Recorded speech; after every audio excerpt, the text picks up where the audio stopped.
하나님 말씀은 창세기 21장 8절입니다. 21장 8절. 오늘 8절에서 14절까지 보겠습니다.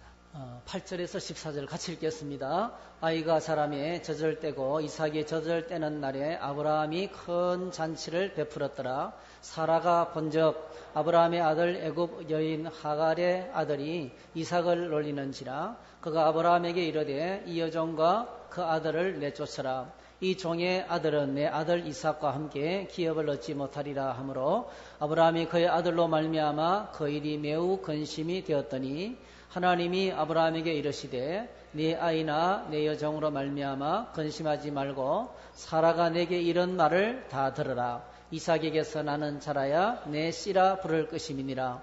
그러나 여종의 아들도 내 씨니 내가 그로 한 민족을 이루게 하리라 하신지라. 아브라함이 아침에 일찍 일어나 떡과 물 한 가죽 부대를 가져다가 하갈의 어깨에 메워주고 그 아이를 데리고 가게 하니 하갈이 나가서 브엘세바 광야에서 방황하더니. 아멘.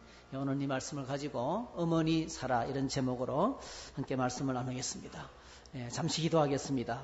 하나님 감사합니다. 유치부, 유초등부, 또 중고등부 우리 학생회, 또 우리 좋은 시아 청년들이 이렇게 어버이날을 섬기고 또 축복하고 또 영광 돌리게 하시니 감사합니다. 우리 귀한 젊은이들이, 우리 귀한 자녀들이 믿음 안에 아름답게 잘 자라서 하나님의 기쁨이 되고 교회의 일꾼들이 되게 하시고 그리고 자랑스러운 가문을 빛내는 믿음의 자녀들이 되도록 축복해 주시기 원합니다. 주여, 저들이 세상에 나가서 학교와 가정과 세상 가운데서 살아갈 동안에 하나님께서 빛이 되게 해주시기 원합니다. 소금이 되게 해주시기 원합니다. 예수 그리스도의 편지가 되게 해주시기 원합니다. 주님이 쓰시는 큰 장사들이 될 수 있도록, 믿음의 용장들이 될 수 있도록 은혜를 내려주시기 원합니다. 어버이주를 맞이해서 오늘은 특별히 어머니 사라를 생각하면서 함께 은혜를 받으려고 합니다. 우리의 마음을 열어주시고 말씀을 통해 역사하시는 성령의 능력을 체험하는 복된 시간 되도록 축복해 주시옵소서. 예수님의 이름으로 기도하옵나이다. 아멘. 네, 우리는 어릴 적에 자라나면서 지냈던 그 어릴 적의 추억들이 우리 머릿속에 있습니다. 100% 다 기억하는 건 아니고요. 어머니 아버지가 네가 어릴 적에 이랬단다 들려주면 그것이 우리의 추억이 되고, 또 유난스럽게 장난을 많이 치고 유별스럽게 많이 아프고 유별스럽게 사건이 많이 생긴 아이들도 있습니다. 저도 자라나면서 그런 많은 우여곡절을 거치고 참 부모님들의 밤잠을 자지 못하게 했던, 밤에 자다가도 막 뛰쳐나가고 울고 소리 지르고 너무 병약해서 어린 시절을 생각하면 부모님들의 많이 힘들게 했다는 그런 생각이 듭니다. 오늘 저희들이 읽은 이 본문에도 이제 아브라함이 100세 때 얻은 아들 이삭이 이제 성장 중에 겪었던 어려운 일들, 그 어려운 문제를 어머니가 어떻게 처리했는지를 잘 기록해주고 있습니다. 여러분, 이삭이 드디어 자라서 젖을 뗄 때가 되었습니다. 젖을 떼는 시기는 요즘은 1년도 안 됐을 때입니다. 그렇죠? 이유식이 굉장히 빨리 진행이 되고 이렇게 젖을 빨리 떼지만은 옛날에는요, 먹을 것이 없던 시절에는 제 기억 속에 초등학교에 다니는 아이들도 엄마 젖을 먹었어요. 그렇게 늦게까지. 그러니까 과거로 돌아갈수록 젖 떼는 시간이 많이 늦어졌습니다. 여러분, 이삭이 살아나는 시대의 문화를 생각하면 아마 이삭이 젖을 뗐을 때는 적어도 5살 이상, 5살이나 6살 정도, 빠르면 4, 5세, 좀 늦으면 6, 7세 정도 아마 되었을 때라고 생각합니다.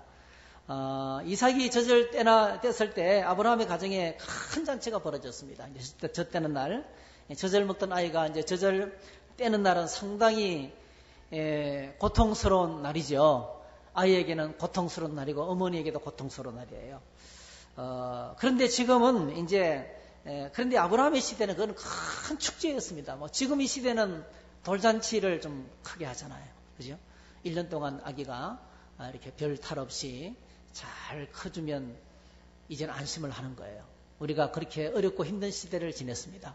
이 돌잔치의 의미가 바로 그거예요. 1년 안에 아기가 세상을 떠나는 경우가 참 많았어요, 과거에는. 그래서 요즘 우리는 돌잔치를 크게 하지만은 이 유목민들에게는 적어도 젖을 뗄 때가 되어야 안심이 되는 거예요. 그 척박한 환경 속에서 그 전에 아이들이 이렇게 세상을 떠난 일들이 많았기 때문에 젖대는 날은 이 아이가 이제 사람이 되는 날이에요. 그래서 양 잡고 소 잡고 잔치를 벌리는 거예요. 아브라함이 이제 잔치를 그렇게 벌립니다. 자, 이 잔치 벌리는 자리를 가졌을 때 얼마나 감격했을까요? 몇 세 때 난 아들이에요? 100세에 난 아들입니다. 나이가 얼마나 됐어요? 그 아이가 자라서 이제 걸어다녀요. 말도 하고 걸어다니는 젖을 떼는 시기가 된 거예요. 얼마나 감격스러웠을까요? 얼마나 애지중지하고 금보다 귀한 아들이죠. 이거 정말 하나님의 은혜였습니다. 하나님 은혜. 그래서 이 하나님께서 아브라함과 사라가 정말 그 성경의 표현을 빌리면 사라의 몸이 죽은 것과 같았다 했어요. 여성으로서의 기능이 하나도 없었어요. 원래 불임 여성이었지만은 아기를 못 가지는 여성이었지만은 이제 나이가 들었어도 몸 자체가 죽었어요. 여러분 그때 아기가 연세가 많은 그러니까 100세에 낳고 90세에 낳은 아들인데 이 아기가 잘 클 수 있을까요? 이 아기를 잘 키울 수 있을까요? 그 어머니에게서 젖이 나왔을까요? 하나님께서 다 이렇게 회복시켜 주신 거예요. 전부 다 아기를 키울 수 있도록. 그러니까 젖대는 날은 다른 집하고는 다른 거예요. 다른 집하고는 다 다른 경우예요. 아주 특별한 감격이 넘쳐났을 거예요. 우리 예수님께서도 예수님의 성장 과정을 이렇게 우리에게 소개하고 있습니다. 아기가 자라며 강하여지고 지혜가 충만하며 하나님의 은혜가 그 위에 있더라 했어요. 또 예수는 지혜와 키가 자라가며 하나님과 사람에게 더욱 사랑스러워 가시더라. 아주 정상적으로 성장의 과정을 우리 주님이 거치셨는데요. 이 아브라함의 아들 이삭이 정상적인 성장의 과정을 거치는 것이 큰 은혜입니다. 여러분 우리의 모든 자녀들이 이렇게 하나님과 사람들 앞에 사랑스럽고 지혜로워지고 믿음이 자라면서 이렇게 귀여움을 받는 그런 자녀가 되기를 주의 이름으로 축복합니다. 큰 은혜죠. 자, 그런데 오늘 본문에 보게 되면 이삭이 그렇게 잘 자라서 젖을 떼게 되었지만은 자라는 과정에 아주 특별한 고통이 있었던 것을 상세하게 기록을 하고 있습니다. 딱 한 가지예요. 집안에 괴롭히는 존재가 하나 있었어요. 먼저 태어났던 이스마엘입니다. 하갈의 여종의 아들이 이 이삭을 계속 끈질기게 괴롭혔습니다. 이스마엘은 아브라함이 86세 때 낳은 아들입니다. 그리고 이삭은 100세 때 낳았습니다. 그러니까 14살 차이가 나죠. 14살 차이. 이삭이 그때 나이가 그 당시에 이삭이 5살이라면 5살 때 젖을 뗐다면 이스마엘은 19세예요. 건장한 청년이에요. 덩치는 크지만은 아직도 정신적으로는 성숙하지 못했던 어른이라고는 할 수 없는 어쨌든 간에 건장한 청년입니다. 들에 나가서 사슴을 사냥하고 짐승을 사냥할 수 있는 그런 큰 건장한 청년이었습니다. 왕성한 청년이었습니다. 그런데 기회만 주어지면 보지 못하는 곳에서 이삭을 계속 괴롭혔던 거예요. 괴롭히기는 괴롭히는데 물정이 없어요. 그런데 드디어 잔치를 벌리는 중에 젖을 떼는 잔치를 벌리는 중에 이스마엘이 이삭을 괴롭히는 현장이 이제 사라가 목격을 하게 됩니다. 어머니 사라가 목격을 하게 되고 그리고 그 결과 이삭이 젖을 떼면서 참 힘들었지만 동시에 자신을 그렇게 괴롭히던 이스마엘로부터 자유를 얻게 됩니다. 이삭이 이스마엘로부터 완전히 자유를 얻게 됩니다. 그래서 이삭이 젖을 떼던 날은 그가 아브라함의 장자라는 영광스러운 지위를 되찾게 되는 그런 날인 것을 보게 됩니다. 이스마엘이 이삭을 괴롭히던 것은 이유가 당연하겠죠. 원래 아브라함의 집에 아들이 없어서 부부간에 사라와의 합의로 말미암아서 씨바지로 낳은 아들이 이스마엘입니다. 그러니까 그 여종의 몸에서 하갈이라는 애굽의 여종에게서 그냥 부부간에 자녀가 없기 때문에 합의를 해서 우리 집안의 대를 잇는 사람으로 씨바지로서 낳은 아들이 이스마엘이었어요. 그러니까 이스마엘은 그 집에 하나밖에 없는 아들이었고 아브라함의 모든 재산을 물려받을 사람이었고 족장의 지위를 물려받을 사람이었어요.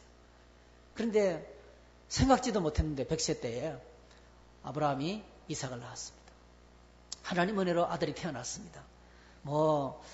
하갈과 이스마엘에게 이삭의 존재는 굉장히 어느 날 갑자기 이제 자신이 꿈꾸던 모든 화려한 꿈들이 다 날아가는 그 인생을 다 무너지게 만들었던 정말 미움 덩어리일 수밖에 없는 거죠. 그래서 계속 이렇게 이제 괴롭히게 된 것입니다. 창세기 21장 9절에 보면 이스마엘이 어떻게 이삭을 괴롭혔는지를 잘 기록을 하고 있어요. 성경을 보면 이렇게 기록을 하고 있는데요. 사라가 본즉 아브라함의 아들 애굽 여인 하갈의 아들이 이삭을 놀렸다 이렇게 했어요. 이 단어가 히브리어로 메사하크라는 단어인데요. 이 단어를 이제 제가 여러 성경에 찾아보니까 개역 성경에서는 희롱하는지라, 개역 개정에서는 놀리는지라, 공동 번역에서는 함께 놀았다. 그리고 거의 대부분의 영어 성경에서는 마킹. 이 마킹이라는 단어는 희롱하다, 놀리다, 조롱하다, 비웃다 이런 뜻이에요. 멍청이 이런 뜻입니다. 그런 이제 아주 심한 놀림을 이야기합니다. 완전 왕따죠, 왕따. 그게 바로 이 단어입니다. 이스마엘이 이삭을 놀리는 것을 현장에서, 특별히 그것도 잔치석상에서 많은 사람이 있는 가운데서 보지 않게 아주 은밀하게 아주 심하게 학대하는 걸 딱 봤어요. 그리고 이제 사라가 아브라함에게 강력하게 요구합니다. 여종과 아들을 내쫓아달라고 이렇게 강력하게 요구를 하게 되고, 그리고 이제 이 문제를 놓고 아브라함이 고민하고 있으니까 하나님이 개입하셔야 돼요. 하나님께서 개입하셔서 하갈과 이스마엘을 그 집안에서 내보내는, 그 집에서 쫓겨나는 일이 벌어지게 됩니다. 그러니까 우리가 여기서 성경에서 유일하게 찾을 수 있는 단서는요, 이 마킹이라는 단어, 놀린다, 희롱한다, 조롱한다라는 이 단어가 어떤 의미인지를 찾아내야 돼요. 이 같은 성경에 여러 번 나오는데, 이 마킹이라는 단어가, 이 메사히라는 단어가 몇 번 나오는데, 여러분도 아실 거예요. 나중에 이삭과 리브가가 이삭이 이제 나이 60에 결혼합니다. 그렇죠? 나이 40에 결혼합니다. 나이 40에 결혼해서 살다가 아브라함 때와 똑같이 그 땅에 기근이 찾아온 거예요. 여러분, 유목민이기 때문에 기근이 찾아오면 심각해집니다. 풀이 없어지고 말이 비틀거리고 소가 넘어지고 염소가 죽고, 그래서 어쩔 수 없이 물이 있는 곳으로 옮기게 되는데요. 어디까지 가게 됩니까? 다른 나라 국경까지 넘어가게 되는 거죠. 그래서 어느 날 이 블레셋 왕 아비멜렉의 지역까지 넘어가게 됐는데, 어느 날 이삭이 자기 부인을 껴안았어요. 껴안는 것이 아비멜렉에게 들켰습니다. 그때 그 상황을 묘사하는 성경 구절이 나와 있어요. 이렇게 기록되고 있습니다. 창세기 26장 8절 보니까 이삭이 거기 오래 거주하였더니 이삭이 그의 아내 리브가를 껴안은 것을 블레셋 왕 아비멜렉이 창으로 내다본지라. 이 껴안다는 단어가 오늘 우리가 이스마엘이 이삭을 놀렸다는 단어하고 똑같습니다. 이게 똑같은 단어예요. 똑같은 메사하기라는 단어입니다. 마킹이라는 단어입니다. 이거 뭐죠? 남편이 아내를 껴안을 때 어떻게 껴안아요? 그냥 점잖게 껴안아요. 이거는 성경에서 번역상 조금 곤란한 표현인데요. 애무를 했다는 뜻이에요. 그렇게 아주 깊게 포옹을 하면서 오랫동안 시간을 보냈다는 거죠. 그런 의미입니다. 그리고 또 한 구절이 나오는데요. 여러분, 요셉이 애굽으로 팔려갑니다. 보디발의 아내가 요셉이 자신의 유혹을 거절하고 도망을 치자 앙심을 품고 남편 보디발에게 요셉을 어떻게 고발합니까? 저 히브리 종이 나를 희롱했다는 거예요. 희롱. 그런 단어가 있어요. 창세기 39장 17절 18절 이 말로 그에게 말하 이르되 당신이 우리에게 데려온 히브리 종이 나를 희롱하려고 내게로 들어왔으므로 내가 소리를 질러 불렀더니 그가 그의 옷을 내게 버려두고 밖으로 도망하였나이다. 여기 희롱하다는 단어가 똑같은 단어입니다. 메사하기라는 단어입니다. 그러니까 이스마엘이 이삭을 메사했다는 것은 뭐죠? 조롱했다는 것은 그냥 보통이 아니에요.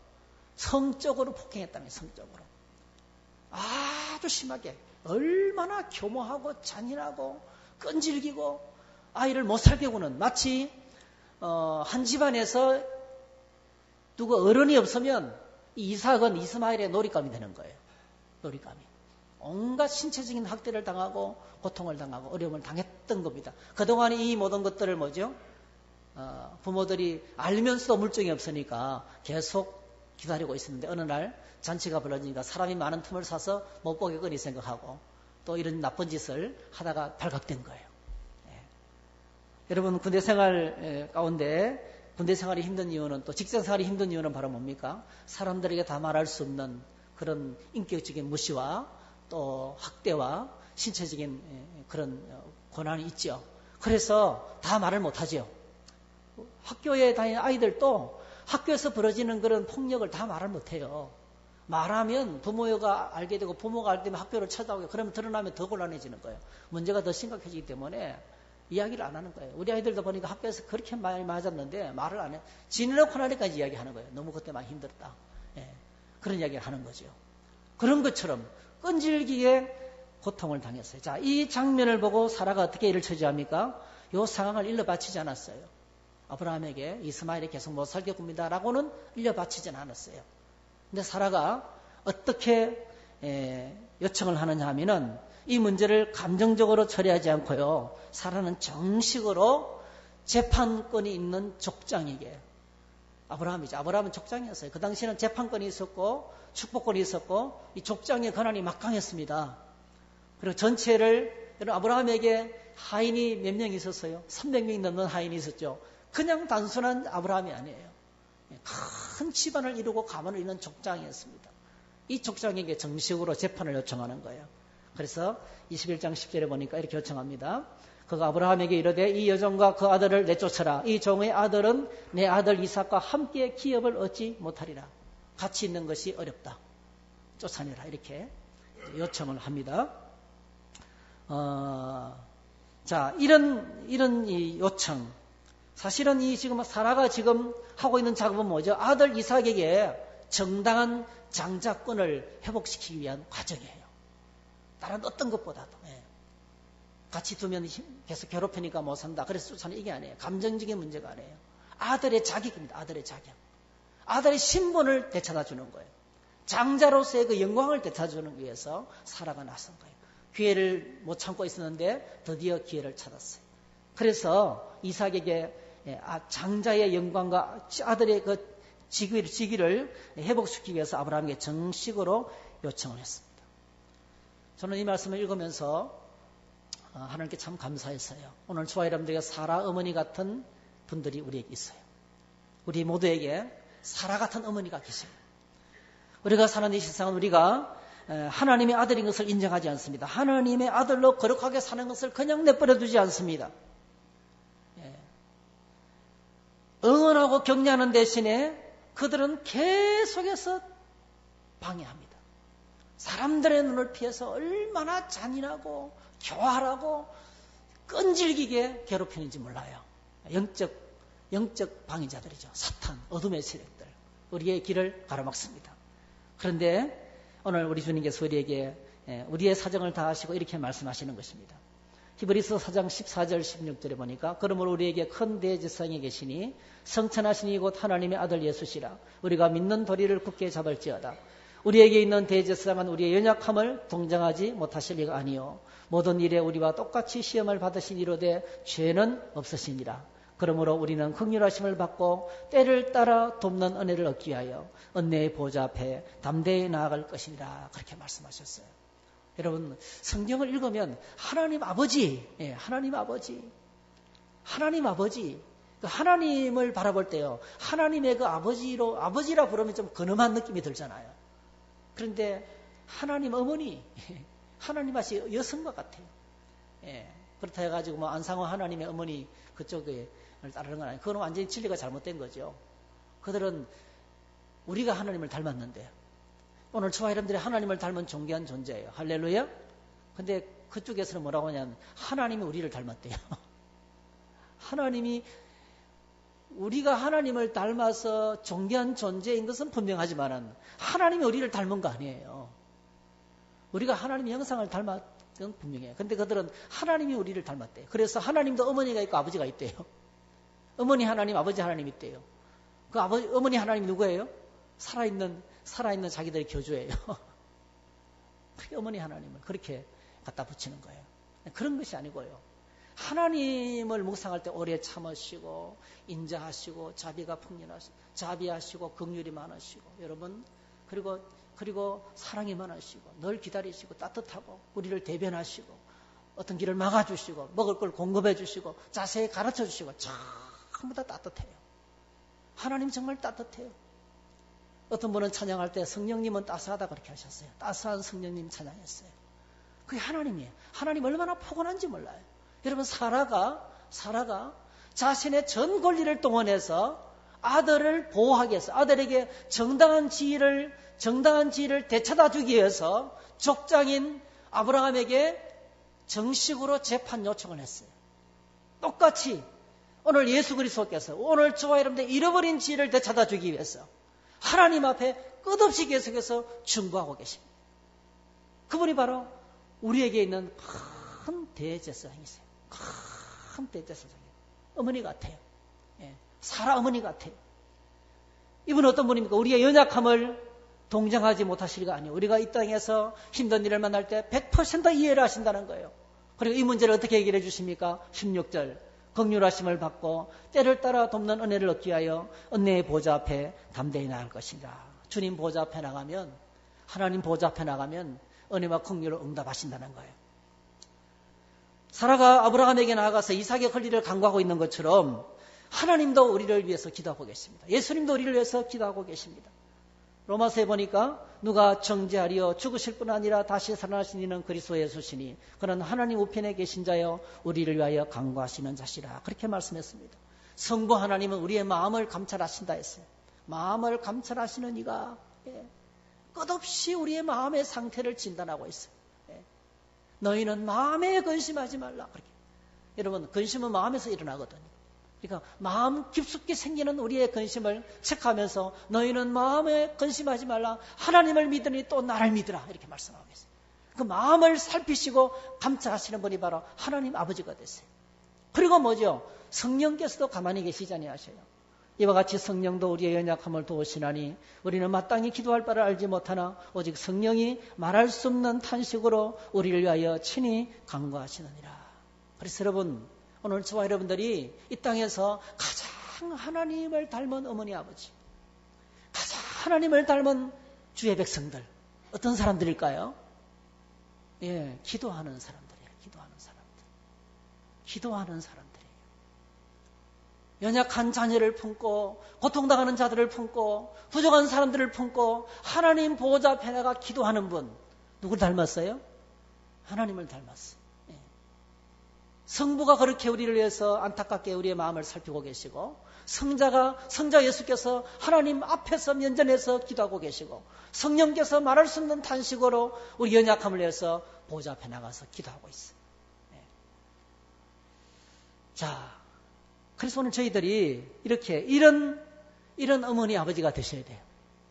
연약한 자들을 품고 하나님께 나가서 섬기는 자들이 돼야 돼요. 교회는 신령한 공동체입니다. 사실은요.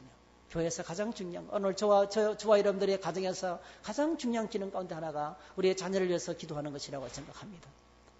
교회는 연약한 성도를 위해서 어머니 사라가 되어야 합니다.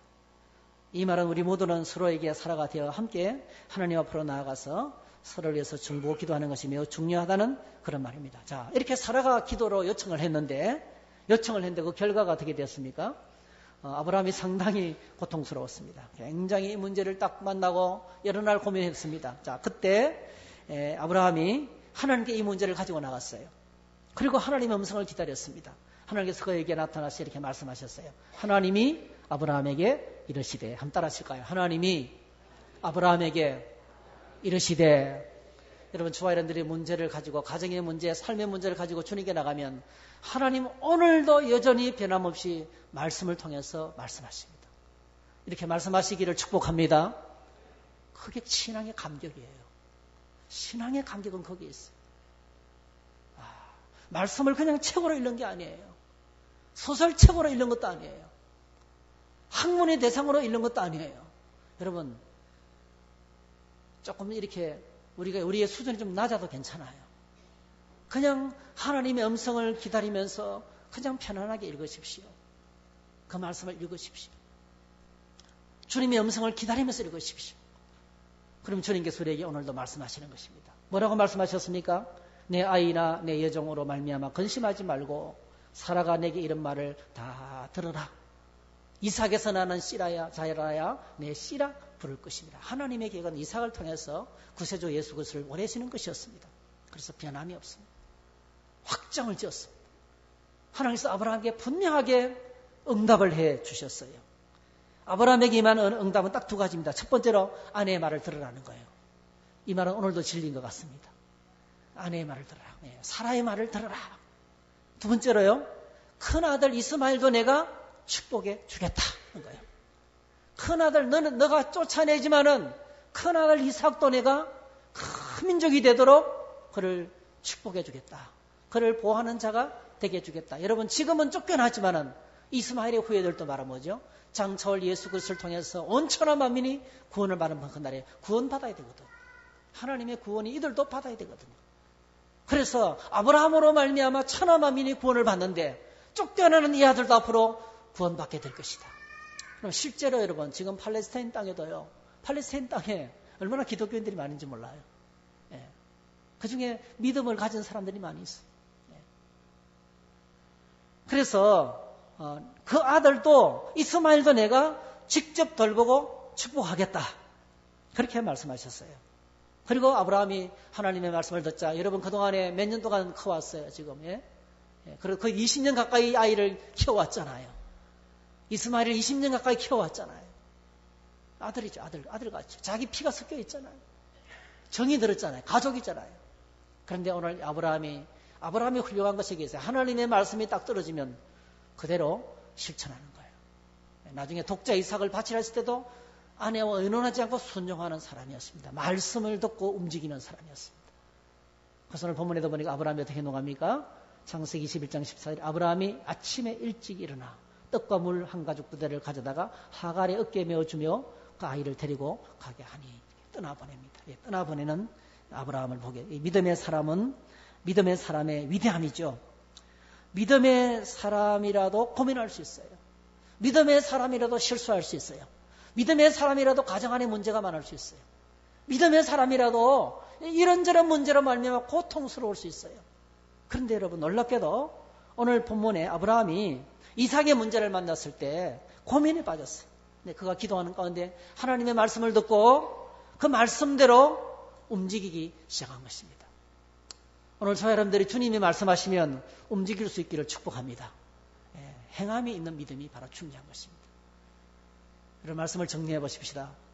아들 이삭을 위한 어머니 사라의 간청이 응답이 되었습니다. 족장 아브라함을 통해서 이루어진 하나님의 응답이었습니다. 이 문제에 하나님도 간섭했어요. 하나님도.